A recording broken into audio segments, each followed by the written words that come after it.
Forum کی اس خصوصی نشست میں آپ کو ایک دفعہ پھر خوش آمدید. ہمارے ساتھ ٹیلی فون لائن پہ موجود ہیں لاہور سے وارث صاحب. ان کے ساتھ گفتگو کا آغاز کرتے ہیں. وارث صاحب السلام علیکم. وعلیکم السلام جناب فرمائیے گا.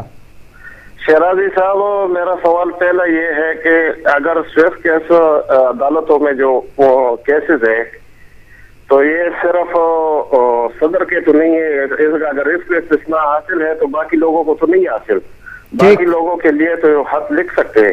ٹھیک. دوسرا سوال یہ ہے کہ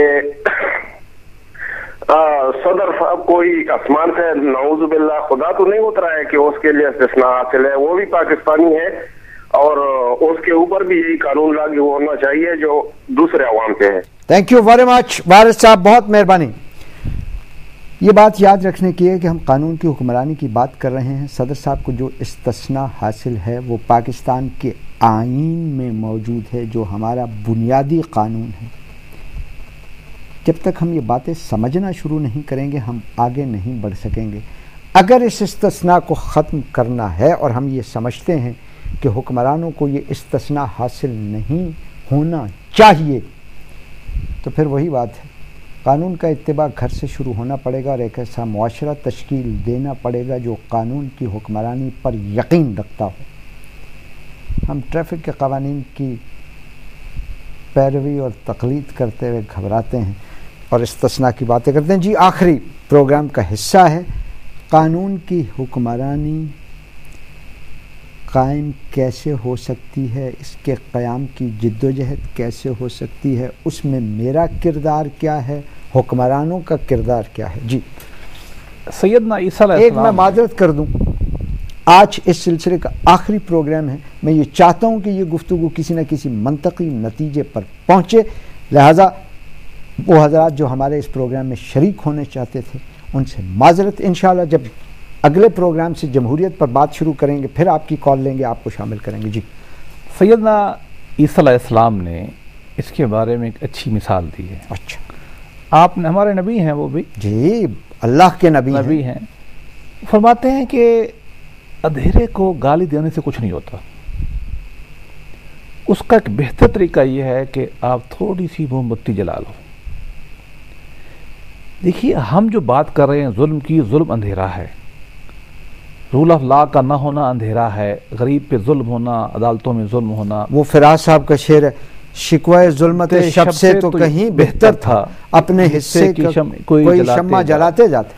اب ان کو میں کہوں کہ جو مجھے ظلم کر رہے ہیں، یہ لوگوں کو بات سمجھنے کی ضرورت ہے، مجھے بھی، کہ ظالموں سے کہوں آپ قانون کی اتباع کریں گے.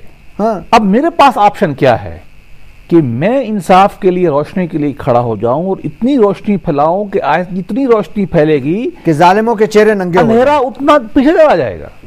اگرچہ صبر آزما کام ہے تو وہ مصطفیٰ زیدی کا شعر بھی حدیث ہے کہ اصولاً گنہگار نہ ہوں، گنہگار پہ پتھر سنبھالنے والے. جی میرا مسئلہ یہ ہے کہ ہم جب تک جو انصاف چاہتے ہیں، جو رول آف لا چاہتے ہیں، ہمیں شعور صحیح ہو اس کا کہ ہے کیا، اور اس کے اوپر پہلے تو ہم خود عمل کریں، اپنے بچوں کے ساتھ. سب سے پہلے تو قانون کو سمجھنے کی کوشش کریں، جانے کہ اس ملک کا قانون کیا ہے. یا میں کہتا ہوں جو ہمارے دل میں تو بات آتی ہے نا کہ یار یہ صحیح ہے، یہ غلط ہے، اس کو ہی لے لیں. یہ ہم نعرے لگاتے رہتے ہیں، اسلام مکمل ضابطہ حیات ہے، قرآن مجید پڑھتے نہیں، ایک آیت کا ترجمہ نہیں آتا ہے. میرا جو پروگرام سن رہا تھا وہ یادگار، وہ مینار پاکستان پہ کامپیئر گھوم رہا تھا اور لوگوں سے پوچھ رہا تھا ایاک نعبد و ایاک نستعین کا ترجمہ بتائیں، نہیں آ رہا تھا. تو اگلا جو سٹیپ ہے میرا وہ یہ ہے کہ میں اپنی ذات کے جو مجھ سے منسلک لوگ ہیں نا، میرے متحد، میرے اوپر والے، میرے دوست، میرے ساتھی، میرے بچے، میری بیوی، میں ان کے ساتھ انصاف کروں، قانون کے مطابق اور ضابطے کے مطابق چلوں، کسی نہ کسی ضابطے. اور پھر وہ لوگ جو میرے ہم خیال ہیں ان سے اکٹھا ہوں، ان کو 1 2 3 4 اکٹھا کروں، پھر اس روشنی کے سلسلے کو ہم بڑھائیں آپس میں بھی اور معاشرے میں بھی، اور اس میں ہم حکمت کے ساتھ ان ظالموں کو جو بھی اس شکل میں ہیں ان کو ایڈریس کرتے رہیں، ان کو بھی سمجھاتے رہیں کہ بھائی عوام پہ ظلم مت کرو، تم نے اللہ کو جواب دینا ہے، تم نے ضمیر کو جواب دینا ہے. لیکن یقیناً وہ غور سے سنیں گے نہیں، بہت تھوڑے لوگ یہ بات سنتے ہیں. جب تک آپ روشنی پھیلا نہیں دیں گے، نیکی کو آپ پھیلا نہیں دیں گے، اس وقت تک ظلم ہٹے گا نہیں. یہی انبیاء کرتے ہیں. ہمارے نبی پاک نے 13 سال تو شب و روز سیاست کی حکومت کی بات ہی نہیں کی، یہی کہتے رہے، تبلیغ کی، یہی فرماتے رہے، جی، لوگوں کو درست بات بتائی، جی، لوگوں کو درست بات کی طرف بلایا، جی، کیونکہ انسان ایک ہی وقت میں اچھائیاں ساری قبول کرنے کے لیے تیار نہیں ہوتا۔ ہمارا معاشرہ بھی کم و بیش جو ہے انسانی اور اسلامی تعلیمات سے بہت حد تک دور ہے۔ ٹھیک، بہت ساری خوبیاں موجود ہیں ہمارے اندر، ان خوبیوں کو ہم نے پھیلانا ہے، خامیوں کو ہم نے قطع کرنا ہے، لیکن شروع میری ذات سے ہوگا، استقامت کے ساتھ، صبر کے ساتھ، اور اس کے بعد میں نے حکمت کے ساتھ ہر ظالم کو ظالم کہے بغیر پیار اور محبت سے۔ حضرت دیکھیے نا، یوسف علیہ السلام نے کیا کہا، جیل میں ایک آدمی نے ان سے خواب پوچھا، سورہ یوسف میں آتا ہے، تو انہوں نے عجیب بات کی، خواب کا جواب نہیں دیا اور کہا یا صاحب سجن، اے میرے جیل کے دوست، کیا زیادہ خدا اچھے ہوتے ہیں، یہ خدا اچھا ہوتا ہے؟ سبحان اللہ، موقع غنیمت جان کے حق کی بات کہتے ہیں۔ ہر لمحے، مراد سبق کیا نکلا، ہر لمحے ہمارے لیے لازم ہے کہ کوئی اپنا کام لے کے آئے، کوئی ہمیں مل جائے، ہم اس کو پیار اور محبت سے میرے دوست، دانائی اور ہدایت کی بات ضرورت ہے، اور یہی امر بالمعروف معروف ہے، جی ہاں، لٹھ مارنا نہیں ہے، کیونکہ قرآن نے کیا کہا ہے، یا صاحب اے میرے دوست، حالانکہ وہ سبحان مشرک اللہ، تھا، وہ مشرک تھا، وہ کافر تھا، اور نبی اس کو کہہ رہا ہے صاحب السجن، نبی کون؟ یوسف علیہ السلام جیسا سبحان نبی اللہ، سبحان اللہ، کہہ رہے بھائی دیکھو میری بات سن لو، میرے دوست، میرے دوست صاحب سجن، کتنا خوبصورت اور لفظ یہ ہے۔ ہمارے ہاں بات شروع ہوتی غدار، کافر، مناسب، ملحد، یہ کسی کو اچھی بات کرنے کے لیے لازم ہے خطاب کہ اچھا ہو۔ آپ پیارا بات کریں۔ ہمارے نبی نے کیا کیا؟ سب کو بلایا، پہلے کھانا کھلایا اور پھر حق کی آپ بات کی کی۔ مالی حالت اتنی مستحکم نہیں تھی، اور پھر کہا کہ میری زندگی دیکھو میں کون ہوں، تمہارے اندر میں نے عمر گزار دی، اور میری حالت دیکھو، میری کوئی غلطی پکڑی نہیں پکڑی، اچھا میں نمونہ ہوں، سبحان اللہ۔ ضرورت اس امر کی ہے سب سے پہلے کہ جذباتی بیانات، استدلال، نعرے بازی کے بجائے اگر ہم قانون کی حکمرانی چاہتے ہیں تو ہمیں کم از کم روزمرہ قانون کا علم ضرور ہونا چاہیے۔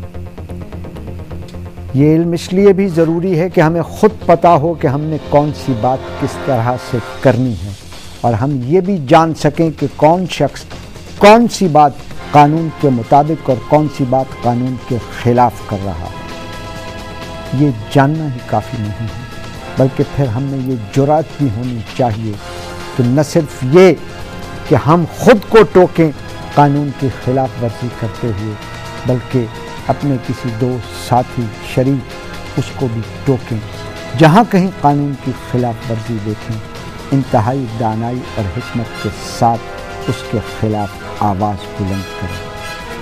اگر ہم قانون کے حوالے سے اس قدر بیدار اور باشعور ہو گئے تو یقین کیجئے قانون کی حکمرانی کی منزل بہت دور نہیں ہے۔ آج یہیں اسی مقام پر اسی پیغام کے ساتھ اس عنوان پر گفتگو کو انجام کرتے ہیں، رب عظیم سے اس دعا کے ساتھ کہ وہ قانون کی حکمرانی کی منزل تک کے اس سفر میں ہم پر اپنی رحمت نازل فرمائے، ہماری نصرت فرمائے، اور ہمیں اس منزل تک پہنچنے کی توفیق اور ہمت عطا فرمائے۔ آئندہ گفتگو میں انشاءاللہ ان نکات کے تیسرے اور آخری نقطے جمہوریت کی طرف بڑھیں گے، اس پر گفتگو کریں گے۔ بیرسٹر ظفر اللہ صاحب کا شکریہ ادا کرتے ہوئے اور ان تمام ساتھیوں کا شکریہ ادا کرتے ہوئے جو اپنی ٹیلی فون کالز کے ذریعے ہمارے ساتھ پروگرام میں شامل ہوئے، آپ سے اجازت چاہتا ہوں۔ اللہ حافظ۔